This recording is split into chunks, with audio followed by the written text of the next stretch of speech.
नमस्कार दोस्तों, मैं सुनील कुमार आपका फिर से स्वागत करता हूं आपके अपने चैनल क्या ऐसा होता है। दोस्तों, मैंने आपके साथ अपनी काफी वीडियो शेयर की हैं। उन वीडियोस में मैंने आपको कालसर्प दोष के बारे में बहुत हद तक जानकारी दी है। आज मैं आपको बताने जा रहा हूं एक विशेष जानकारी जो लोगों के मन में सवाल उठते हैं। मेरे पास कमेंट के माध्यम से ऐसे मैसेज भी आए हैं और उसी टॉपिक पर मैं आज आपसे चर्चा कर रहा हूं।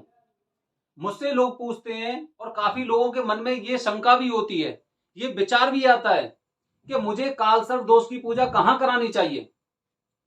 ये एक बेहद इंपॉर्टेंट सवाल है जो लोगों के जहन में है। लोग सोचते हैं इन बातों को। काफी लोग तो आर्थिक तंगी की वजह से और ये सोच लेते हैं कि चलो ठीक है, यहीं पे पूजा करा लेते हैं। दोस्तों, विशेष ध्यान रखना, एक मेरे पास कमेंट भी आया था, उसमें उन्होंने मुझसे पूछा था कि कालसर्प दोष की पूजा क्या क्या मैं अपने होम टाउन में करा सकता हूं। यहाँ पर बड़ा विख्यात शिव मंदिर है, बहुत पुराना शिव मंदिर है और काफी तरह की पूजा इस मंदिर में, इस शिवालय में होती हैं। तो क्या मैं यहाँ पर वो कालसर्प दोष की पूजा करा सकता हूं? दोस्तों, आप खुद सोचिए कि हर जगह की एक अलग अलग मान्यता होती है। हर जगह की हर चीज के हर बात में कुछ ना कुछ एक अलग चीजें होती हैं। जैसे कि अगर मैं बात करूं आपसे, सबसे पहले एक आध्यात्मिकता के रूप में मैं बात करता हूं कि जैसे सोमनाथ शिवलिंग जो आपने सुना होगा, सोमनाथ गुजरात में शिवलिंग है। सोमनाथ की स्थापना चंद्रमा ने की थी। चंद्रमा का जो प्यार का नाम था, चंद्रगुरु का, चंद्रमा का, उनका नाम था सोम। सोमा सोमा सोमा भी बोलते थे उन्हें। उनका नाम था सोमा। और जब उन्हें क्षय रोग हुआ था तो उन्होंने शिवलिंग की स्थापना की थी जिनका नाम सोमनाथ है।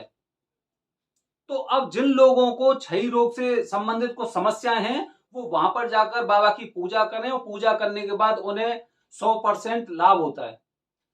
अगर मैं बात करूं उज्जैन में महाकालेश्वर बाबा की, जिन लोगों को जिन लोगों को ऐसा लगता है कि भाई उन्हें अकाल मृत्यु का भय है, उन्हें डरावने डरावने सपने आते हैं, कुछ भूत प्रेत की बाधाएं उनके पीछे लगी रहती हैं, हर समय वो चिंतित और परेशान से रहते हैं, हर कोई पंडित उनकी कुंडली को देख के बताते हैं कि भाई इन पे अकाल मृत्यु का भय है, तो उन्हें उज्जैन में जाकर महाकाल बाबा के दर्शन करने चाहिए, उनकी पूजा करनी चाहिए, उनकी अर्चना करनी चाहिए।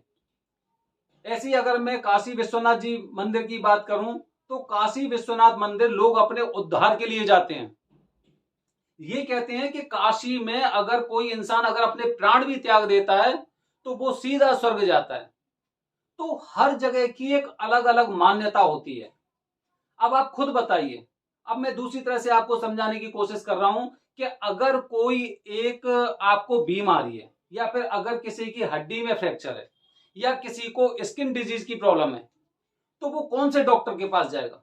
डॉक्टर तो सब होते हैं भाई, कोई सर्जन हो गया, कोई फिजिशियन हो गया, फिजिशियन में भी अलग अलग तरह के डॉक्टर होते हैं, कोई स्किन का हो गया, कोई हड्डी रोग विशेषज्ञ हो गया, कोई हार्ट से रिलेटेड हो गया, ऐसे डॉक्टर होते हैं ना। अब आप खुद बताइए कि अगर आपको स्किन की समस्या है तो आप हड्डी वाले डॉक्टर के पास नहीं जाएंगे।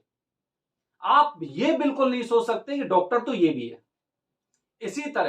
इसी तरह मैं उसी बात पे आ रहा हूं जो मैंने अपना टॉपिक स्टार्ट किया था कि हमें जो कालसर्प दोष की पूजा है, वो कालसर्प दोष की पूजा हमें कहां करानी चाहिए। मन में कितने भी सवाल आए लेकिन उनका एक ही जवाब है, एक ही जवाब है, और वो जवाब है नासिक त्र्यंबकेश्वर बाबा। त्र्यंबकेश्वर बाबा में कालसर्प दोष की पूजा कराने से 100% फायदा होता है, लाभ मिलता है और वो दोष का असर धीरे धीरे करके खत्म हो जाता है। और कालसर्प दोष के बारे में तो आपको यह भी जानकारी होगी कि कालसर्प दोष की पूजा एक बार में नहीं होती, ये हर 5 साल में 9 बार होती है। क्योंकि आपने सुना होगा या फिर किसी पंडित जी से आप इस बारे में विचार विमर्श कर सकते हैं कि कालसर्प दोष की पूजा में 9 नागों की पूजा होती है। 9 नाग, और 9 नागों की पूजा एक एक करके हर 5 साल में होती है। तो कालसर्प दोष का पूरा प्रभाव आपके ऊपर से तभी खत्म होगा जब आप 9 बार, हर 5 साल में एक बार अगर वो कालसर्प दोष की पूजा कराते हैं तो उसके लिए सबसे पहला जवाब त्र्यंबकेश्वर ज्योतिर्लिंग, त्र्यंबकेश्वर महादेव ही एक ऐसे स्थान है जहां पर काल सर्प दोष की पूजा पूरी तरह से 100% सफल होती है। वैसे तो आप कहीं पे भी चले जाओ, आप किसी पंडित से भी बात कर लेना, पंडित जी आपको ये बता देंगे, चलो मैं तो आपको यहीं पे पूजा करा दूंगा, कोई दिक्कत नहीं है। आप कहीं जैसे आप उज्जैन जा रहे हैं, आप काशी विश्वनाथ जी जा रहे हैं, या फिर आप घुसमेश्वर जा रहे हैं, आप सोमनाथ जी जा रहे हैं, नागेश्वर जा रहे हैं, भीमशंकर जा रहे हैं, कहीं पे भी जा रहे हैं, वहां पर आपको अलग अलग प्रचार आपको दिखाई देने लग जाएंगे कि काल सर्प दोष की पूजा यहां पर होती है। बिल्कुल होती है, हर जगह कर सकते हैं काल सर्प दोष की पूजा। लेकिन अगर सफलता प्राप्त करनी है, काल सर्प दोष से पूर्णतः मुक्ति प्राप्त करनी है आपको, तो आपको नासिक के अलावा किसी भी स्थान के बारे में बिल्कुल नहीं सोचना चाहिए। नासिक ही वो जगह है, क्योंकि मैंने आपको बताया कि हर स्थान की एक अलग अलग भूमिका है। जहां पर काल सर्प दोष के लिए और ऐसे दोषों के लिए पहले से पूर्व निर्धारित स्थान निर्धारित किया गया है। प्रकृति ने, भगवान ने, हमारे सनातन धर्म के जो अनुयायी थे, ऋषि मुनि थे, जिन लोगों ने भी इस तथ्य को जाना है, उन सब ने सबसे पहले काल सर्प दोष की पूजा के लिए त्र्यंबकेश्वर बाबा की पूजा ही बताई है। त्र्यंबकेश्वर स्थान ही बताया गया है। वहां पर कुंड भी है, कुंड में स्नान करना अति आवश्यक होता है। आपने वैसे काफी जगह सुना होगा, जैसे बहुत से लोगों को स्किन से रिलेटेड कुछ समस्या हो जाती है, कुछ बीमारी हो जाती है, किसी के व्हाइट स्पॉट्स हो जाते हैं, किसी के कुछ हो जाता है। तो स्किन की समस्या के लिए काफी आपने देखा होगा कि भाई उस जगह जाओ, वहां पे एक कुंड है और कुंड में स्नान करने से वो सफेद दाग खत्म हो जाते हैं।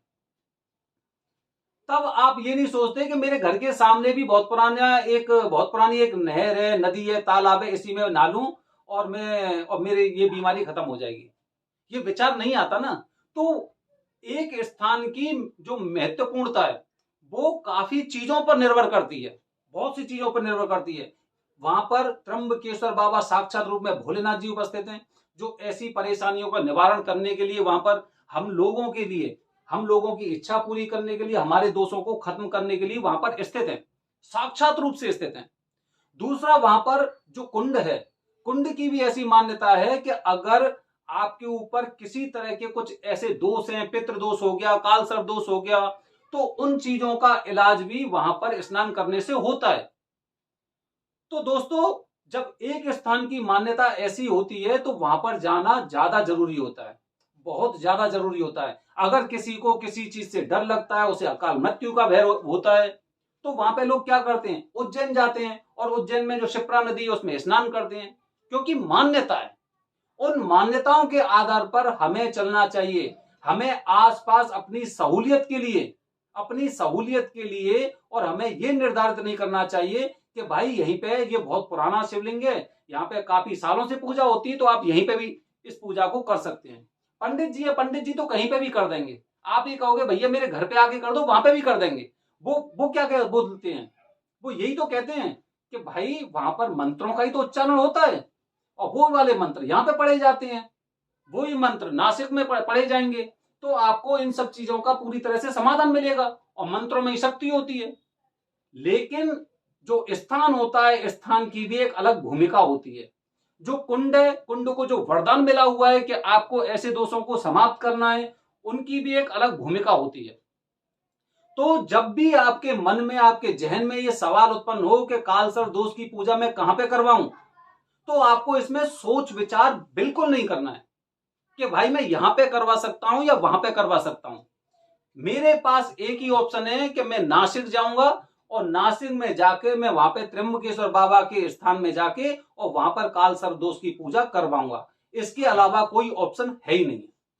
अगर किसी आदमी को अगर उसके फ्रैक्चर हो गया है, तो वो सबसे पहले यही देखेगा कि बेस्ट डॉक्टर, जो बोन्स का बेस्ट डॉक्टर कौन सा, उसके पास जाएगा। वो ये नहीं देखेगा कि भाई फिजिशियन है, बहुत अच्छा डॉक्टर उसका नाम है, लेकिन हड्डी का इलाज उसने कभी नहीं किया है, उसके पास नहीं जाएगा। वो किसके पास जाएगा, जो बोन्स का, आपकी हड्डियों का सबसे बढ़िया डॉक्टर होगा, उसके पास जाएगा।